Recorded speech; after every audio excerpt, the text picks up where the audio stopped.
serious? What's a local rumor you heard as a kid that turned out to be true years later? There was a summer camp in East End my scout troop used to go to that was out of council, so we had to be invited, and there was this hike that was part of the first year's class. Class was pretty much how to not die at summer camp that took you to this beautiful overlook that gave gorgeous views of the valley and the part of the Appalachians we were in. Thing is, this overlook was outside of camp property, or so we were told, so they had to get permission every time they took the kids out there, and the area was strictly off limits to everyone. Of course, rumors and legends were everywhere in this camp, and being the mid-2000s, one of them was that if you went to the overlook at night, the lights in the valley below spelled gay.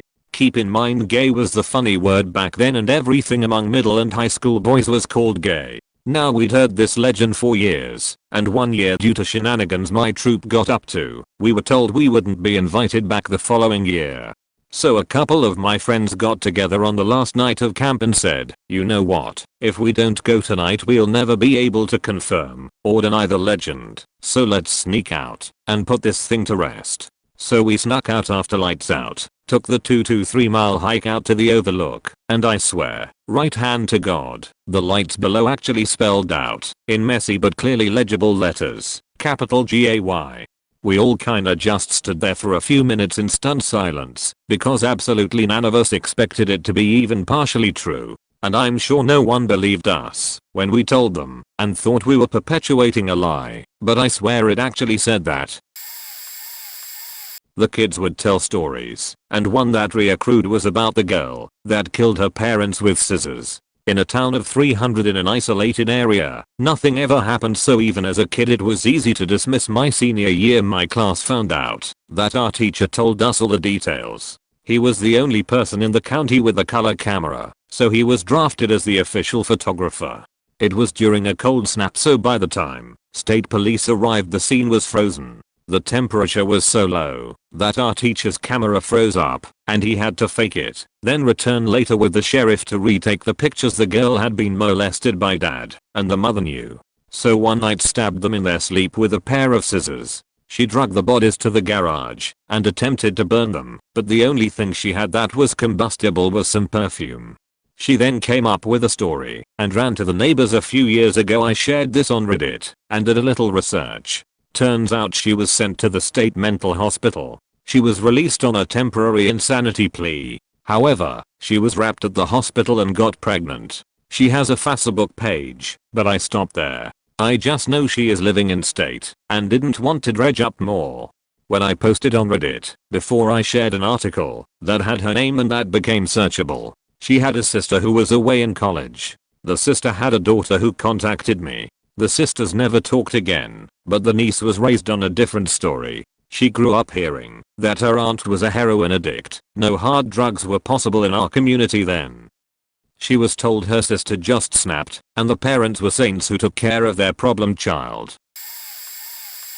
That there was an unmarked graveyard in a field across the road, rural Canada. The oldest guy in the area talked about there being one somewhere in the area, but he wasn't sure where. Maybe 10 years ago, an older gentleman, maybe 70s, came over to our house when I was home from college and asked who owned the property across the road. He said his family lived in the area over 100 years ago and he was looking for the family burial plot.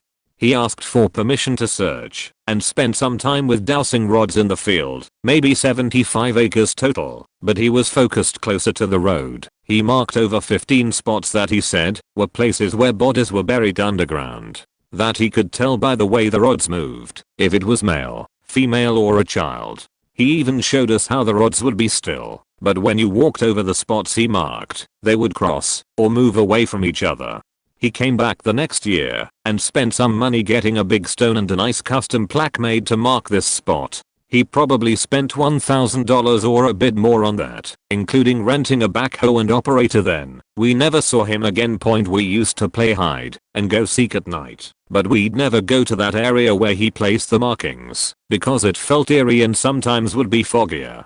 After he showed us the dowsing that one day, I told my younger cousin to lay on the ground so I could try it on him. Walked over him with the dowsing rods and nothing happened. So I said, well, I guess you ain't got no soul, and walked back to the house. Long story, but in high school, M16 or 17, I was on the baseball team, and I had an injury, labrum tear, so I was visiting with one of the physical therapists, F20 or 21, that would come by the school, to get her hours in, before she could become fully licensed. She was helping me with some stretches and a nice massage. One of the assistant coaches kinda mouthed off for me to leave his woman alone.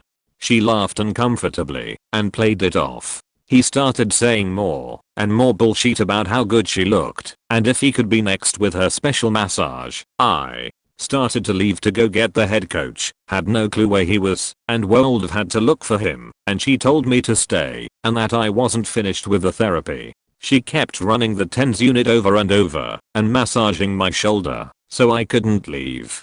Finally, the assistant coach left when his wife showed up, and the therapist apologized for running me through so much PT, but that he had touched her inappropriately several times and threatened to make a woman out of her. I told her I would go tell the head coach and the AD and have him removed. I did that, and both believed me and said they would handle it. A few days later, the assistant was fired, and I thought that it was because I reported him.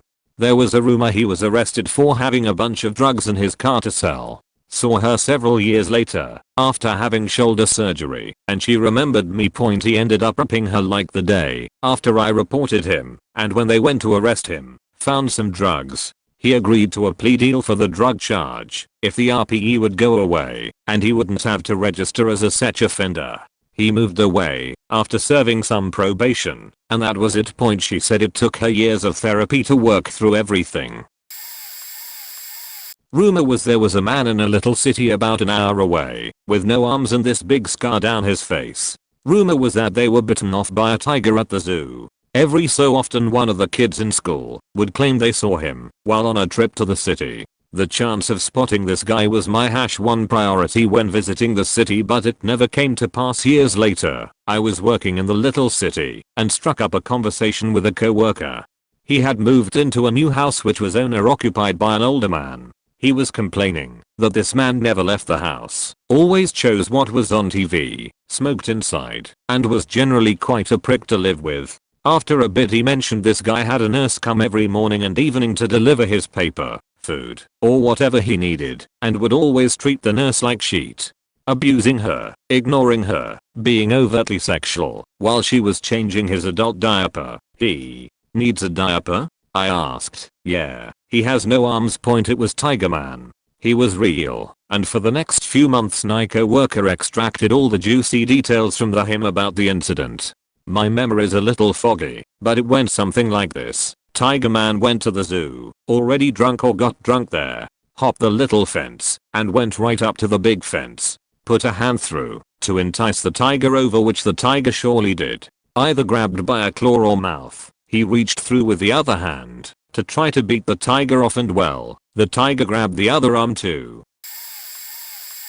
That there was a young wife of a very old money former plantation family who ran away with a farm supply salesman, and they were both never seen again in the early 1950s. The rumor was that they ran off to start a new life. Spoiler, I found the car that they were both still in 35 years after they disappeared, deep in a swamp that no one ever had any reason to go through. Just because my friend and I got bored one day and decided to walk a straight line to the road that encircled a half of town just to see if we could do it. Here's the story. Small southern US town. My family moved there in 1978, and our neighborhood was at one time part of land owned by a plantation/farm family dating back to the 1830s. In the early 1970s it was sold to a developer who built a community with 300 houses over 130 acres. The farmland/neighborhood was a large flat expanse, and behind it, in sort of a crescent shape, there was a ridgeline that eventually dropped off into a marshland, swamp, and eventually, if you kept walking in a straight line, you'd be faced with a steep climb back up to the top of the adjacent ridge, where a road had existed since forever. Probably a wagon trail, then a small road, then a 2-lane secondary road. In all, from the back of my neighborhood to the ridge where the road encircled the town was about 3 miles. to drive to the other side, along a long curving road that ran on a ridgeline. Took about 20 minutes. When I was 15, bored, and looking for something to do on a summer day, my friend and I happened to be looking at a map of the city. Hey, look, it's only like 3 miles to such and such road if we walk in a straight line. Let's do it. Let's walk straight that way, and we'll end up at the golf course, where he and I sometimes played golf. Driving there was 12 miles/20 minutes on a long, arching looping road. Walking there would take a few hours, but it's only 3 miles, so why not? And mid-afternoon we set off down the hill and encountered some soft mud in the woods at the base of the hill. We could see from the trees and the marks on the trunks that water had risen and fallen here many times. It was the dry part of summer, and except for a few pools of water, this swampland had dried up mostly. We walked from tree to tree, stepping on the exposed roots to keep from sinking ankle deep in the mud, and about an hour and a half, we managed to make it to an area that was less densely covered by trees. In the distance we could hear the occasional sound of a car driving past as it went by on the road that was probably an eighth of a mile away and perhaps 75 feet above us as we looked up from the dry swamp at the base of the hill. We were walking towards the hill, getting ready to climb up, when I saw an old black 1940s car that looked like it was abandoned. The roof was smashed in, the glass was cracked but intact, and there were dents on all the panels and fenders. It was sitting upright, but all the tires were flat, and one was pushed under the car like the axle somehow broke. The windows had been encrusted with dirt and crud, but you could see where the water lines had risen and fallen for however long the car had been there. Cool. Look at this old car. I bet someone pushed it off the road, and it rolled downhill. It was probably stolen, and they dumped it off the road, my friend said. The license plate had a 1951 tag on it. This was when the plate itself was stamped with the year and didn't have a sticker like they do today. So you got a new plate every year. I wonder if it's been here since 1951 inches. I rubbed the dirty grime off the passenger side window and looked in. It looked like an old car interior. Nothing special. My friend opened the back door, which was the only door that opened. There were 4 boxes in the back, on the floor, and on the seat against the other door. Each of them had a dirty fabric bow on them that had deteriorated and aged to look little more than a distorted square/crumpled shape. You could tell that the car had been underwater and dry at various times, but now in the middle of a drought, the water had retreated and it was once again dry. I stuck my head in and tried to look inside. The windows were so dirty and dark that it wasn't easy to make out what was in the car. On the back seat floor was a men's raincoat, and laying sideways on the front bench seat was a skeleton and skull. I was perhaps about a foot from it as I peered inside. On the floor of the passenger's side was a crumpled bunch of bones and what looked like threadbare clothes of some kind. We looked at each other and said, these are dead people, and closed the door. We scrambled up the hill, and after a moment or two, we saw a few cars coming our way. We waved frantically, and 2 of them stopped. We just found an old car down there with 2 dead people in it. They were skeletons. Like really old, from the 50s. Of course this was the mid-80s. We didn't have cell phones. One of the drivers of the cars told us to wait there, and he drove off to find a phone. About 15 minutes later we heard all sorts of sirens coming. Police, fire/paramedics, and an ambulance. We told them what we saw and said it looked like they had been there for at least 20 or 30 years. Several people made their way down and opened the car. The police drove us home and told our parents what happened. A few days later, a police detective called my house and asked if he could come out to tell us what we knew. So, I called my friend, and his parents came with him to listen to the police. It turned out that in December 1950, after leaving her wealthy, yet abusive husband, the young married woman left with her boyfriend, a farm supplies/fertilizer salesman with whom she had been having a relationship. They were driving to Atlanta to visit his family for Christmas when it was raining very hard, and the police speculate that the car went down the embankment, flipped and rolled over a few times, which probably knocked them both unconscious, and landed in a deep swamp/lake where they both perished. Why it was never discovered before then. Since the land was pretty much swampland, not even suited for hunting, because it was so wet most of the time. It was left to just exist as a swamp deep in the woods. The family had owned the farm/former plantation, and prior to 1973, when part of it was sold off to build a community, except for the family and those who worked on the farm, it was doubtful that many people drove on that road point since then. It underwent upgrades and became part of the city's streets, but with no one to see the wreck happen, and the trees and brush too thick to notice if a car went through it. No one noticed the entrance point. The road was too high up to see anything but treetops, and being a thickly wooded hillside, no one could see the car at the bottom point. Decades of weathering and flooding/drying cycles kept it covered and exposed. Now what was odd was, when the car was found, the family was still too concerned about the scandal of the new bride leaving her society old money husband, so even 30 years after she was killed, it was kept out of the newspaper. Except for the people who were told directly by those who saw it or responded to it, there was no mention of it at all in the news or newspaper. So, even though I didn't know the rumor, I somehow solved a 35-year mystery of a disappearing young new wife who didn't want to stay married to a drunk, rich, old money guy. My sister used to go to all these parties and dances on the weekends, and I'd watch her kids for her. At some point she met this guy, a big guy physically and supposedly in the underground realm, and he would give her decent quantities of weed for free. She was pretty, a good conversationalist, and well known at the events. He probably just wanted to impress her/treat her nice/be flashy because he could. Maybe a year or two after this, I started smoking and would buy stuff from a family friend of ours who was my sister's age. The people, a dating couple, were quick to say they bought all their stuff from Mr. X, the same guy who gave my sister weed for free. One day, they say they are out, but Mr. X said he promises to get their order next week. Week after week, they keep complaining that Mr. X keeps making empty promises to come through. Eventually, the papers reveal that a recent drug bust revealed a drug route coming directly from Mexico to our small town in the Midwest, and Mr. X is no longer in around to be found. Everyone starts saying he snitched to save himself from the feds. Fast forward a few years, and I'm working with a crew of 2 Mexican guys. One guy decides to say the other crew member used to be a guard for a local drug dealer. Real important guy, that they'd go to this restaurant after bar close and hang out. Same bar my sister went to. No mention of what happened to the person he was guarding. TLDR. My sister was getting free weed from a cartel connect, but we didn't think he was legit until we found out he was.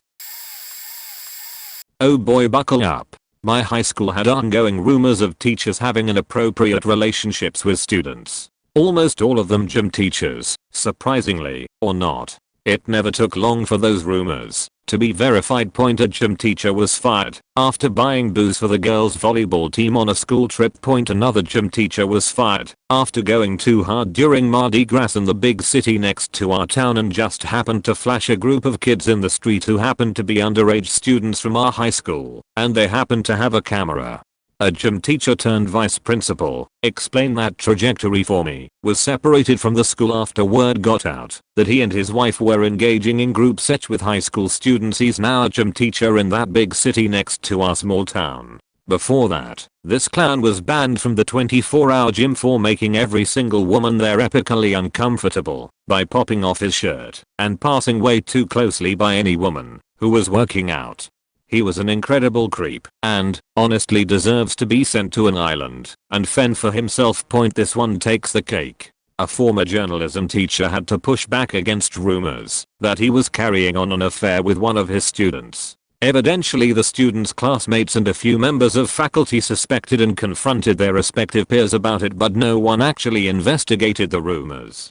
Turns out they were true. That teacher quit his job, ended up getting back together with the student, who was freshly 18 and a HS graduate, and now they have a child. Former teacher already had 2 kids with his first wife. Here's the kicker. That guy and his first wife were high school sweethearts. They have pictures together in my old yearbook. I went to high school with them. He returned as a teacher and, evidentially, child groomer. I guess he also fancies himself a writer because he published a blog detailing every single part of his affair with his student. This, inadvertently, contradicts the previous narrative that he waited until his student had graduated before pursuing their relationship, and that they never engaged in sexual activity within the walls of the high school or on designated high school sponsored outings. If you'd like to know more about this absolute cretin, check out his story in his own words. We had a leader of group of Satanists as a neighbor. His house was gated, and he had 2 very aggressive Dobermans that patrolled his yard. We were always scared of him as he was a very large and gruff looking guy who didn't ever look or act friendly. We referred to him as the preacher and would regularly shoot Roman candles at his house for no real reason. When we were old enough to drive, we started following him at times and ended up, one weekend, outside of the town in the country by about 20 miles. There was an old house on some heavily wooded land that he went to, so we ended up checking that from time to time, and one night there were about 20 cars there. A large and odd looking torch was burning in the front yard. So we quietly approached the house and tried looking in the windows, but all were darkly shaded. We were going to give up until we heard noises coming from the back of the house enclosed by a 9-foot privacy fence.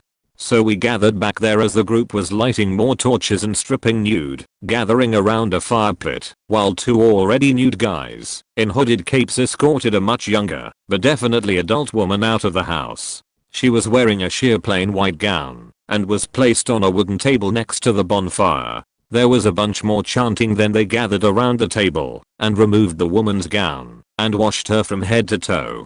They then took turns passing a dagger around and making traces on her body with more chanting, then dripping red candle wax on her in various areas. Then they covered her in a black sheet. More chanting. Then removed the sheet, and she got up and drank from a chalice that had been filled from a pot warming over the fire.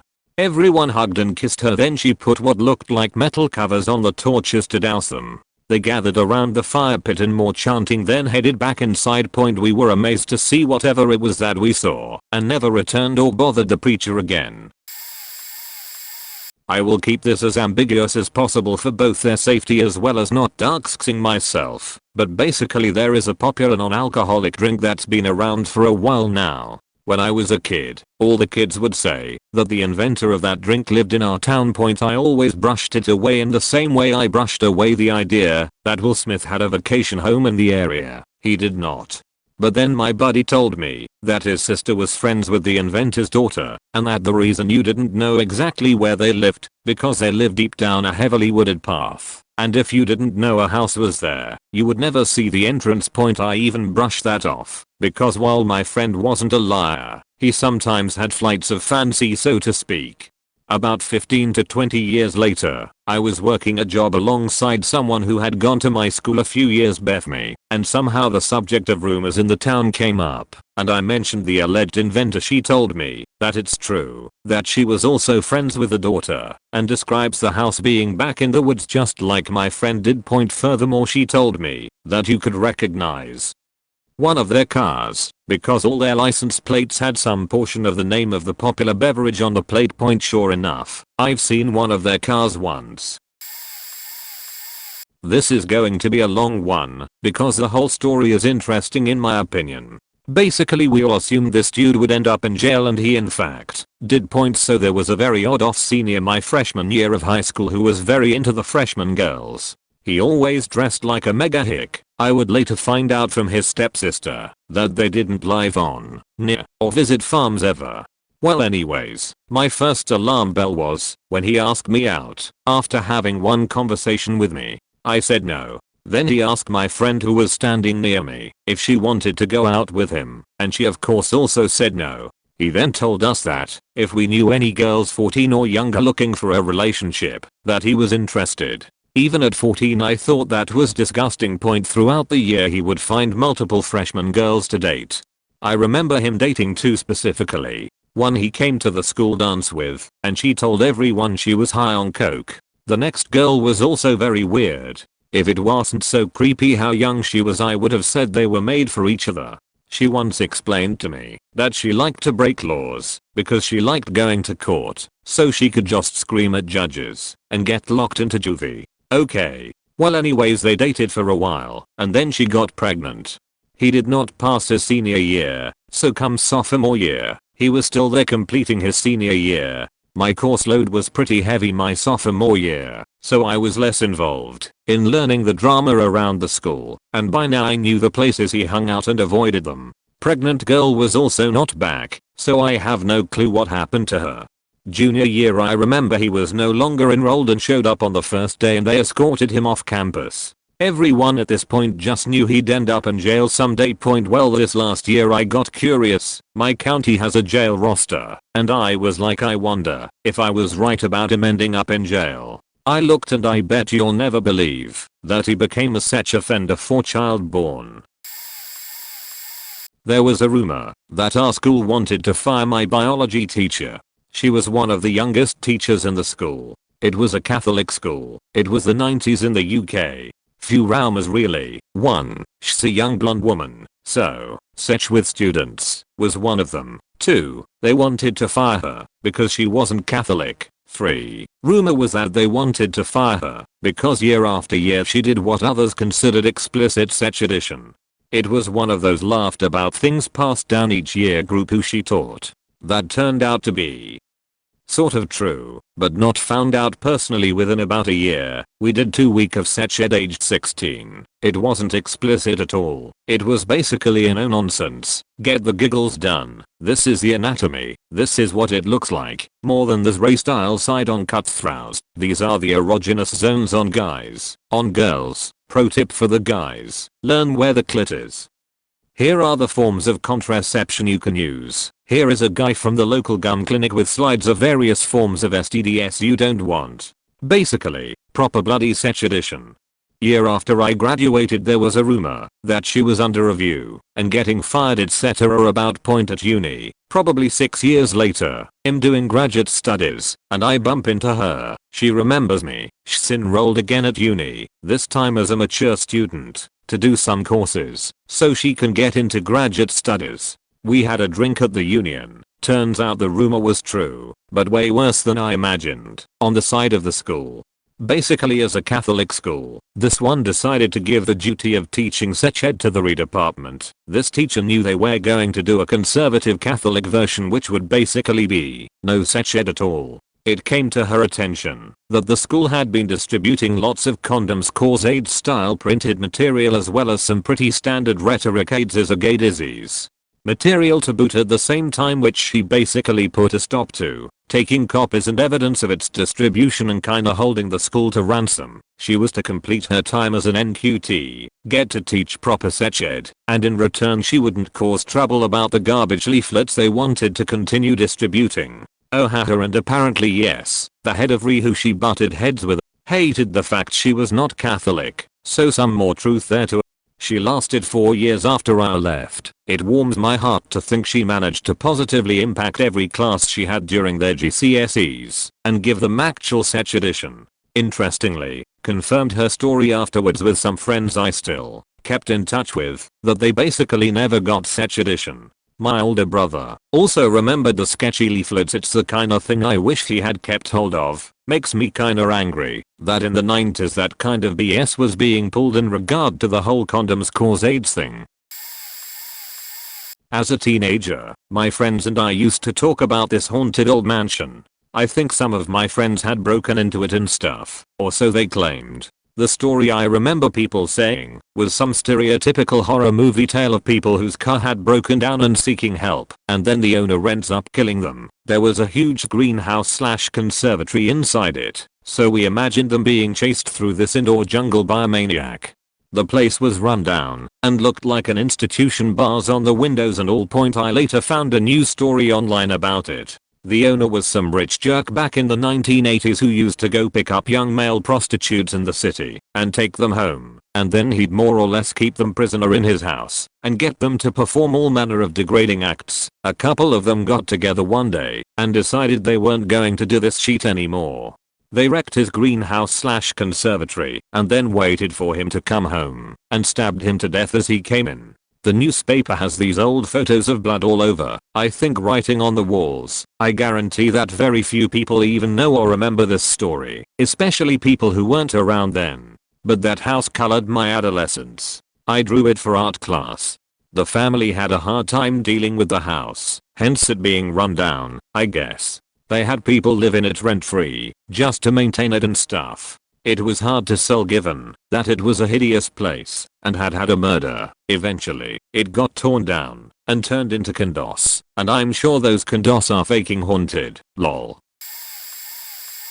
Jesus Christ. Does every school have a pedo teacher? We had rumors for years that one of our history teachers in middle school was a pedo and would watch porn in class because he was known to stare at the girls and would intently watch his computer with headphones on while we did assignments and quickly flip the screen when someone walked up. I don't know if the pedo thing was true or not, but he was later fired for anger issues and just leaving mid-class and got on at a nearby high school where some relatives went and they had the exact same rumors start up. I'd look him up if I remembered his name. Then our P&A teacher in high school had similar accusations against him. I never really paid attention to them because he seemed a decent art teacher and gave me the computer lab key during study hall, but then his house got raided and it turned out he actually had a hell of a collection. Initial charges were possession and dissemination of child pornography. They were eventually dropped to possession of pornography without consent. Bonus, there's an unassuming old house about a mile down the road from my grandmother's in the middle of nowhere. We were always as kids told that there was a mummy in the basement and it'd come and get us if we were bad. Usual boogeyman make kids behave stuff. One day in high school it somehow came up while talking with my grandma. She confirmed there was in fact a mummy found in the house back in the 80s. Dude had been dead 8 years and the wife and kids were part of some sort of cult. They claimed he was still alive, if seriously ill, and continued dressing and changing the bed for him. Somehow maintained the illusion to everyone else as well, until a relative helped the police bust in for a wellness check. There are even a handful of newspaper articles online about it. John Wayne Gacy lived in the area at one time and helped build some of the local parks, pools, and other civic buildings. The local college activities just assumed you were a student if you showed up and were not an adult and would let you in. The local strip clubs not only had an amateur night, they did not check IDs of the dancers or patrons closely. Certain establishments were more willing to sell alcohol to minors than others. You could sneak into the storm sewer in one location, up the tubes, and out at a different part of town. The roof access door of the high school is never locked from the outside, and the bike racks made a perfect ladder to the roof if you wanted to get inside for some reason. One of the high school teachers posed for Playboy in her youth. We found that one out when she married the father of a football player, and he found a signed copy of the magazine and the outfits she wore in it, and brought the magazine to practice.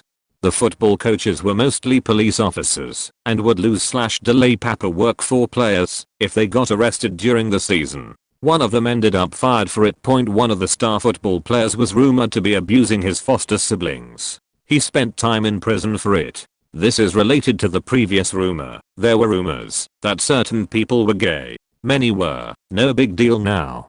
I went to high school with several different guys that were rumored to molest young people while in high school. One had to be trespassed from the public pool for perving on kids as an adult and was later arrested for child porn. Another is currently serving time for using their animal show, think Steve Irwin knockoff, to recruit underage males into prostitution. I'm sure there are more. In high school, that one of our teachers was dating a student. Then another rumor started 2 years later that he was dating another student. About 10 years later, it comes out that he's dated at least 4 students. They all had a similar story. Sometime in their junior year he would give them more attention, eventually leading up to giving them gifts for Christmas or their birthday, then exchanging numbers. Eventually they would start texting. Then they'd meet up outside of school, and then they'd start seeing each other regularly. He'd have them over on weekends, take them out to nice restaurants, getting them alcohol. He'd get them Airbnbs for their friends to have a good time, and they wouldn't tell their friends who paid for it. They all said such never happened until they were 17 or 18. But they were flirty before that. I always had a bad feeling about him. Before first period, he'd be outside his classroom and always try to talk with groups of girls walking by. One of the girls he dated, we've talked about it once everything came out. She said he was basically a sugar daddy. She said he paid for her laptop. paid her credit card bill and cell phone bill. They'd go out once or twice a week to nice restaurants and he'd flaunt his money by leaving a nice tip. She wasn't big into alcohol, but he offered it a lot when they first started seeing each other. And he'd slowly make his moves to get closer with her. They didn't text or meet outside of school until a year after he started giving her extra attention in school. I was a teacher at a rural district for a number of years. While I had a good rapport with the students and community, I was always seen as something of an outsider, as I wasn't native to the area. The town had a very strange culture as it pertained to teenage drinking and other activities. I kept hearing vague rumors about a middle school teacher having a relationship with a high school student, and that it was a relationship that continued through her high school years. As a professional, I did my best to ignore rumors like this because they seemed to be the norm in a small town prone to gossip. A few strange details stuck with me. Her parents knew all about it. Her dad was actually a member of the school board. The teacher was one of the native good old boys that was something of a pillar to the community. They were engaged to be married within months of her graduation. It was something that the whole town seemed to know about, but no one seemed to be willing to denounce it. Years after the fact, some of my colleagues from that district started sharing stories with me. Stories about her younger brother, my student at one time, would walk in on them having sex while she was in high school. And even more disturbing, that the relationship began when she was in middle school and a student of his. Needless to say, I was shocked. What seemed to shock me the most was how a good old boy was allowed to walk between the raindrops while the community looked the other way. Weird. In high school in the late 90s, one of the guys in my friend group was a little odd. He was fine, but everyone knew him as kind of a weird dude. He didn't date anyone and didn't show any interest in dating at all. We all graduated and went our separate ways. I knew he had stayed back in our hometown and had a kid, but I didn't really know much else about him. Fast forward to 2014. One of our friends dies and his mom invites everyone to his funeral. I get a message from a girl that was in our group, but I had never been close to her. She says she's going with this weird guy to the funeral and asked what my plans were afterward. I told her what I was doing and invited them both. We start chatting and I find out they're super close because she had ended up in a marriage that trapped her in a Middle Eastern country against her will, and this weird dude helped her out of that situation. Cool. Sounds like he's doing well. At the funeral, he's acting super shady and nervous. Everyone else is catching up and mourning our lost friend. We all decide to hit up a local bar that evening and reminisce about the old days. They show up together and he's acting even shadier, like wandering outside to check his phone every 10 minutes and refusing to answer any questions about his life since high school. He left super early and I had to give her a ride home.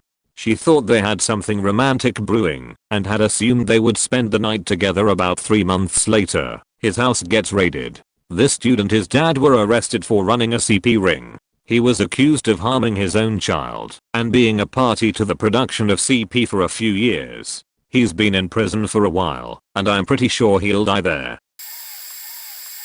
In my middle school years, there was a rumor going around that the gym teacher, also football coach, was rapping girls in the boys' locker room. He was really cool with all the students and was the kind of person that you wouldn't even ever suspect to do such an act.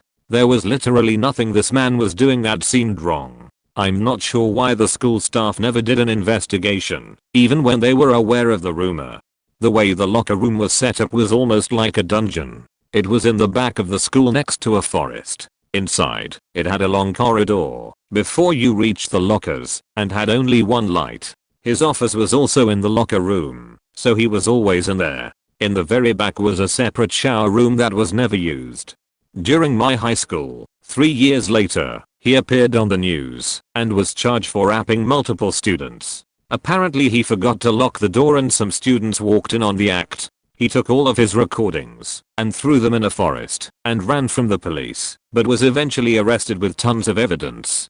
A victim I knew of spoke out about it during the court hearing. They were so afraid at the time because they said he would kill them if they told someone. I was in disbelief. I was on the football team. He was one of my favorites teachers and have him on my Sparks Live friend list.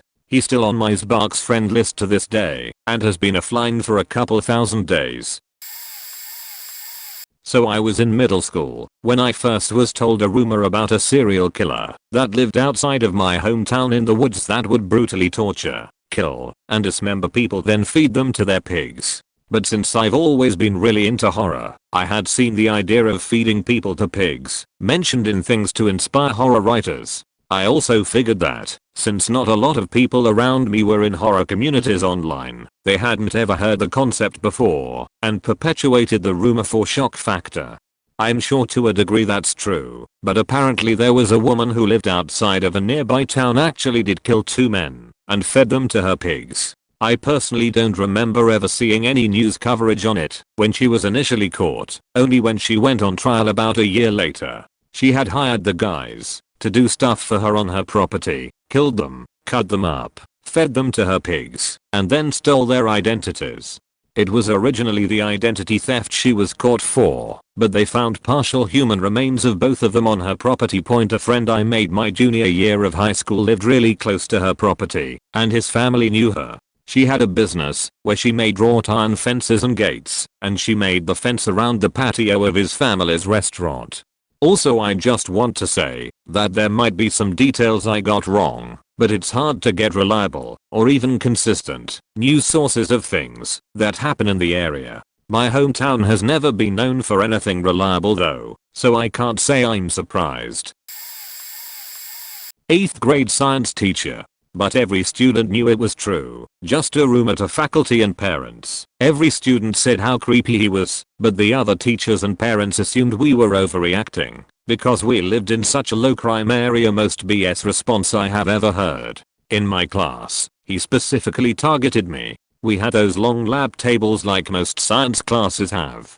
But he had a regular desk meant back quote just for me. He put it where it was touching his desk, where I would sit face to face with him. Every quarter he would change everyone's seats except for me. He would constantly just stare at me and my breasts, dress code me, telling me to stay after class. The reason I quoted it was because he never wrote me up, not a single time, not even called an admin. Keep in mind, I was always in dress code. One day he was switching everyone's seats, and I asked if I could be moved if everyone else was. He said no, your mom wants you to be sitting by me, so I can help you extra. I did have a 504 plan, but I have never once had to sit by a teacher, nor did my mom ever request such a thing. All I had was back quote extra time. Well, the last week of school came around. He sent us off to do our assignments. He didn't realize the projector was still showing his computer screen, and every student in that class, including me, saw CP. I'm 21 now and recently thought about the whole sitting by him situation and brought it up with my mom. My mom said she never said that and was in complete shock when I told her I was forced to sit face to face with him for an entire school year. Update on him: the school kept him an extra year. He was moved to a portable and set his portable on fire. Lord knows where he is now. Sad to say that so many of these are teacher dated / molested / abused student related, and the one that comes to mind for me is no different. Girl I went to high school with was on one of the volleyball teams. The school had 3 freshman, junior and varsity squads. He coached all 3. Girl jumped from freshman to junior squads in the middle of the year. That's when the rumors started flying. They persisted throughout the years, especially whenever a guy would ask her out, and she'd turn them down, saying she had a boyfriend, but the only guy she ever seemed to be around was this coach. The start of senior year, she was enrolled for classes, but didn't show up. After a couple of weeks her name stopped being called for roll altogether. Shortly after Labor Day, the volleyball coach disappeared. Other people in the PE staff stepped up to keep the teams eligible for play, but nobody knew what was going on. Although everyone had their presumptions, she showed up halfway through the year, after the Thanksgiving break, started going to classes like nothing happened, didn't talk to anyone, kept to herself, stayed mostly the same way after the winter holiday was over. Near spring break, she started to be a bit more social, and I decided to ask her about what happened. I don't know who all she told, but she knew I'd keep quiet if she asked me to, so she told me. The volleyball coach convinced her to have sex with him, and when she did, she was moved up to the junior team. They were in a relationship after he groomed her to be okay with this. From then on, until the end of her 11th grade/junior year. She got pregnant, and he wanted her to have an abortion. When he found out, tried to coerce her into it, and when she refused, he beat her. She lost the kid and a lot of really traumatic shit happened, with her parents eventually finding out, and the district getting involved. He left the state, and as far as I know, is teaching in West Virginia. I, 16F, had a friend in high school I'll call Finn, 16 meters. Finn and I were pretty decent friends. We even had a little thing going on for a little. While after a few months of knowing him, a rumor started floating around about him sending unsolicited dick pics to some of the girls at school. This was further pushed because one of the girls had sent his alleged dick pic around the school saying it was his. But no one could say for sure if it was true or not because there were no screenshots of the conversation. A few months go by, and I get a message from him on Discord saying, "Hey, what's your opinion on CP?" I was very taken aback thinking he was messing with me. I said not my thing, HBU. And he replied with I kind of like it. I was very creeped out, but hoped he was joking. I talked to him a little more, and realized he was being dead seriously. He gave me so much information, that it was impossible to say he was lying. He kept asking if I wanted to see any, and I kept saying no. I wrapped up the conversation and took a bunch of screenshots and told my mum because I needed to get it off my chest, and she got the school involved. Unfortunately, the school didn't do anything about him other than suspend him for a few days, even after I got an audio recording for him admitting to everything, concluding the unsolicited dick pics, and the really bad cherry on top is that I'm legally not allowed to tell anyone at school about this because there are victims that go to school that don't consent to having that information out about them and him. When I was a kid, a rumor warned against a church volunteer, maybe 45 meters. Don't stay alone with him, and don't eat or drink anything he gives you. He was always there for summer camps, catechism, holidays organized by the church. The public opinion was split between those who rumored he was a pedo and those who really liked him as he was humble and always available. When I was 17, he was at the seaside with the priest, teen volunteers and some 10, 13-year kids.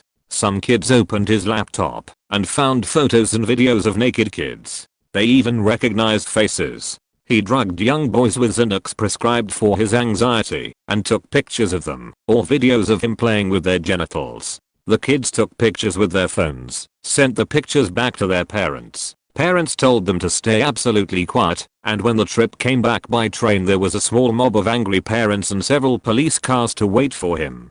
He was arrested on the spot. Police raided his house and also found Polaroids of naked young boys there was, and still is, so much stigma around child molesters, and nobody testified against him because I'm not a *****. He was convicted for possession of child pornography and spent 8 to 10 years in prison where he followed a rehab program for such offenders. Then he came back.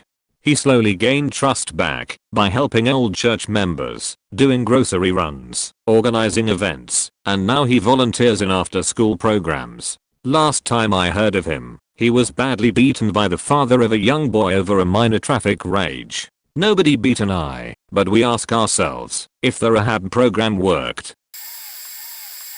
So when I was 8th grade in our school there was a boy who had some problems at home. He joined our school at the end of 7th grade, and then when he joined he was normal at his first day, but everything changed in 8th grade. He started acting weird, and he had wounds on his arms and legs. At first I didn't pay attention, but people in my neighborhood said that he is slave to his parents, and that they beat him every day.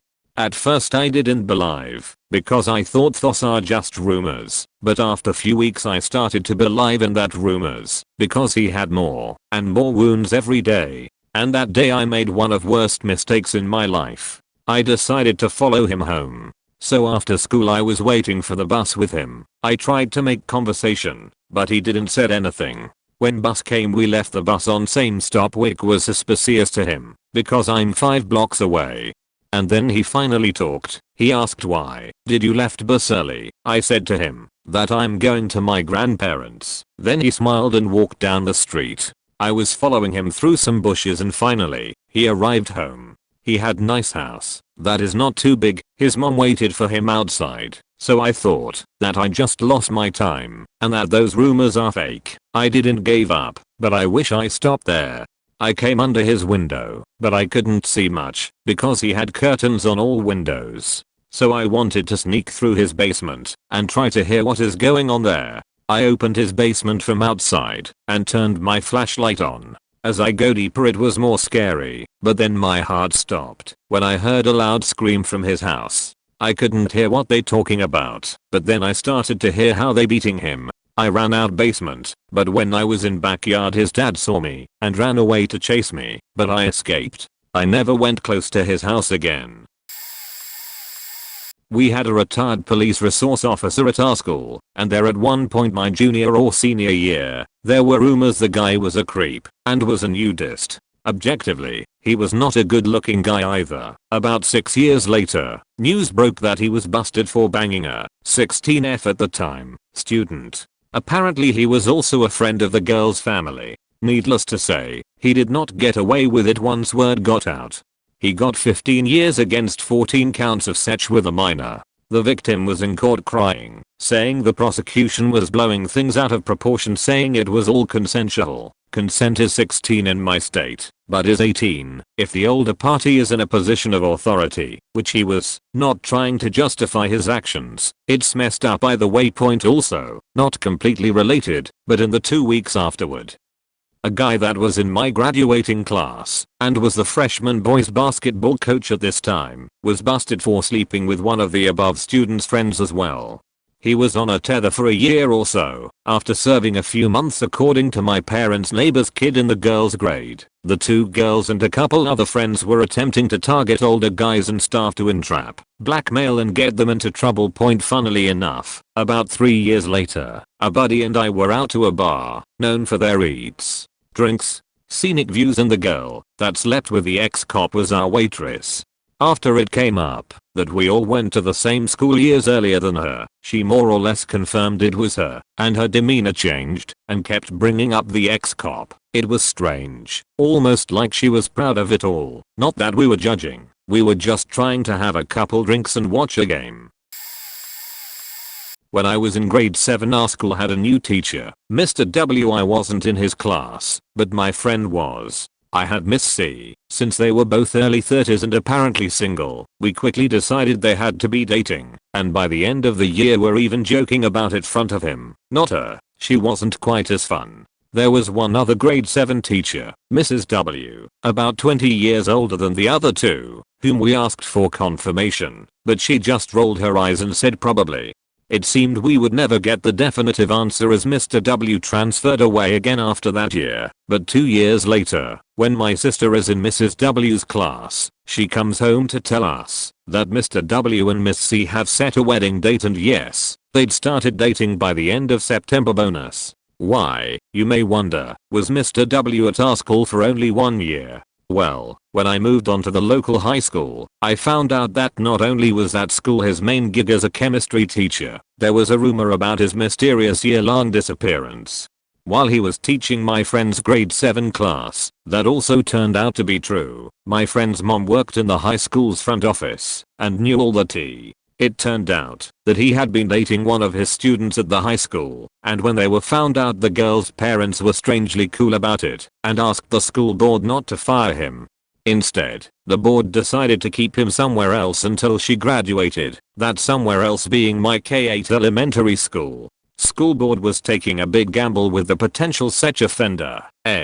No idea how Mr. W broke any of this, Miss C, now Mrs. Mr. W, or how she took it. They had at least 2 kids, but sadly that's where my knowledge of the saga ends. There was a rumor that the assistant principal at our religious high school, who was basically our principal more than the actual principal, was fired from his last school for inappropriate relationships with male students. Rumor had it that he worked at an all-boys school in California that got shut down after a ton of abuse allegations, and then our school hired him. Most students, myself included, chalked it up to one of those urban legends, I guess. I mean, a mysterious all-boys school that was no longer around, followed by a school hiring a guy related to an institution with minor abuse allegations who may have participated in said abuse. It seemed far-fetched. What school would hire someone like that? Ours apparently. I was several years past high school and had graduated college when one of the male students who had been a few years under me stepped forward with his story. The inappropriate conversations and invitations. Just creepy shit. And he wasn't the only one. Apparently the guy had been inviting underage male students to his home to hang in his hot tub with him. There was other stuff too, but that one was the big reveal for a lot of people. He also ran the school's faith walk class, where he would take the kids on an overpass camping trip to have religious experiences in the middle of winter in the Northeast. A weird class to say the least. I didn't take it, but my younger sibling did, and told me he had them get lost in a corn maze at night and have God guide them out or some shit. A story for another time. But he was the only adult there, if I remember correctly. And the kicker, the California all-boys school story was actually true. I haven't seen it, but after other students started coming forward with their stories, someone found a Reddit page, I think, dedicated to former students who had suffered abuse at the school. I think it was for troubled boys or something like that, and sure enough, the guy was involved with it. I think his name may have even been brought up. I forget if the school confessed to knowing when they hired him or not, but it wasn't a good look. When they heard that parents were going to the police, they tried to minimize backlash by hiring their own investigator and putting the vice principal on sabbatical. Well, turns out the investigator was from a company that specializes in covering things up more than getting to the truth. A friend of mine was actively involved in redirecting people to the actual investigator that was working with the family of the boy who came forward. I wish I knew how everything turned out, but perhaps the company the school hired was good, because it has been a couple years and I haven't heard anything in terms of follow-up. Still wild for me to think about. Growing up in my neighborhood, there was a ton of kids. On our side of the street for about 1/4 of a mile, the backyards dip down right at the property end, and there are train tracks. Commercial freight train would run through 2 to 3 times a day. Some of these had 70 plus cars on them. One time counted upwards of 140. We heard all the time about a boy who tried to jump onto it and lost his legs. We thought it was absolutely ridiculous. The trains with that many cars moved at a snail's pace, especially by the residential area it comes through. How could a boy who is made of speed like us fall under that slow train? No one knew the name or what happened, just that boy lost his legs. Now you take that train serious and nobody kicks the ball when it's coming by, and no one slides down the hill from when you hear it till it's gone. Like a made up story all the parents patched together to convince us the train is serious. Fast forward 20 years at my current job, I met an older lady who grew up in that neighborhood. We chatted about all kinds of stuff, because that neighborhood had some wild stories, like the mega inbred family that smashed passing by cars and had their house burned down, which was then deemed a hate crime by the city and awarded a new one. Not only true, but there's Reddit threads of them. Then one day she asked me if I'd heard about the boy who was crushed by the train. I told her we all thought it was made up. She came to work the next day with the newspaper clippings talking about the story. I took a trip down that way to the address listed in the local paper, and there was the home that I never realized while growing up had a large custom handicap ramp on it and the last name mentioned in the article on their mailbox.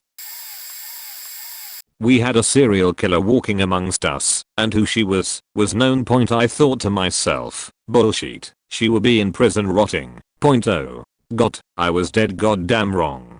I don't know what it was, but she got a short sentence. This bitch decapitated her boyfriend over a disagreement.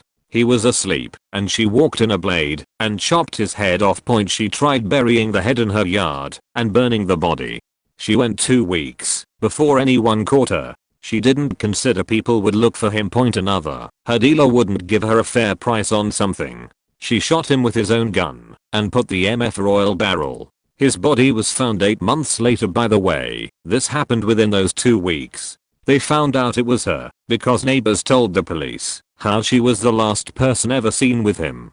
The fact he never left his house after her visit was suspicious, but they weren't on 24/7 watch. It was noted she left with a fairly big duffel bag and a backpack. She didn't have these when she entered his home. She had 3 more victims, but this was after she got out. 5 years later she killed her new boyfriend's ex for being around too much. They had a kid together. So she caught her walking one night and iced the beach up. I don't know the full story, but someone found her in a street drain, cut up into pieces. Our street drains aren't big and very publicly seen. I don't know how TF no one saw her or didn't drive by. Kid's fine by the way. Their daughter was with her grandma at the time. The 4th victim was actually her cousin. She was having a hard time finding a place to stay. She went to a cousin who she was close with. After she got convicted for murder, he wanted nothing to do with her. He lived not far out of town, 30-minute walk on average. Apparently she left after a fight and waited for him to go to bed, then snuck in through a broken cellar door that he must have forgotten about. Stabbed him 34 times in the chest. He wasn't found for 5 months and people were wondering why they hadn't seen him. He was a small-time farmer. People would see him out in the fields or something time to time. Cops were called and asked to check on him. They found him rotting in his bed and out of possession, stolen. She wore gloves during this, so it wasn't till she got arrested after her 5th victim, and she confessed to it, that they knew it was her 5th, was unfortunately an innocent teenage girl. All this was caught on camera. She stopped and asked the girl for something and it escalated. As the girl tried to walk away, and this beach followed her. The last thing the camera saw was her stab the girl to death, in which after she looked around for potential witnesses and saw the camera, she ran off. She was caught 3 days later, 1 city away. She had no car and basically walked there. She got 10 years. She got out nearly 6 years ago. I legit have met the beach 4 times. I genuinely don't know how she managed any of this. Even in her old photos, she was and is very weak, a toothpick kinda.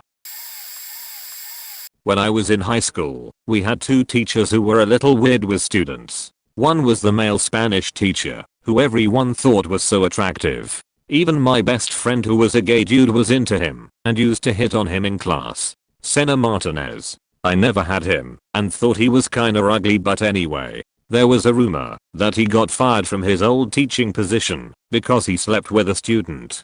Most of us dismissed it because he had a wife and seemed to be happily married, but he definitely made out-of-pocket comments about his female students' appearances all the time. Another one, a female English teacher, was constantly complaining about her husband. She used to pick up framed pictures of him off of her desk, show them to the class, and complain about his weight and about how he was apparently lazy and never helped with housework or the kids. She also definitely noticeably paid lots of attention to the male athletes, constantly flirtatiously teasing them in front of the rest of the class. If a popular male athlete in her class got a new girlfriend, you knew she was going to bring it up in front of the whole class. And then a year or 2 after I graduated, they both got fired for sleeping with students. And the crazy thing is that the senior basketball player the English teacher slept with had actually been well known for almost exclusively dating freshmen or even 8th graders. Also, less of a confirmed rumor, but the AV teacher who taught English also was just awful and so lazy. Phoned it in all year. Her class was a joke. And after I graduated she got fired too because she was taking all the assignments and tests for her English curriculum straight off of Google. Many pairs of teachers at my high school shared the same last names, so it was rumored that all these pairs were married. It was actually worse. We had about 6 pairs of Mr. and Mrs. teachers with the same last names. There were 2 pairs of teachers whose names were too unique, so we just assumed they were together. Not a big deal. We didn't think about it much more than 2 couples that became teachers and then worked together based on location.